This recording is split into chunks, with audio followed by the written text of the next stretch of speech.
My husband and I live in New Jersey, and we have driven to Chicago for the past 2 years just to be able to attend the annual Vedanta retreat. The spiritual teachings are priceless, and it's our great fortune to have wonderful teachers like Swami Sharananandaji and Swami Aparajitanandaji to explain to us in a way that touches our hearts, that makes complex concepts easy to understand and put in our day-to-day life. Once you attend the retreat, you want to go back there for more. चरण कमल कैसे पाऊं,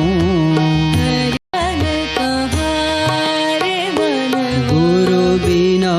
ये ज्ञान कहाँ रे मन, गुरु बिना ये ज्ञान कहाँ रे मनवा, ज्ञान बिना ये ध्येय अधूरा, ज्ञान बिना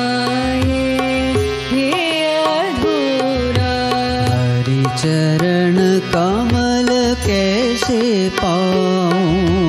हरि चरण कमल कैसे पाऊं, बिना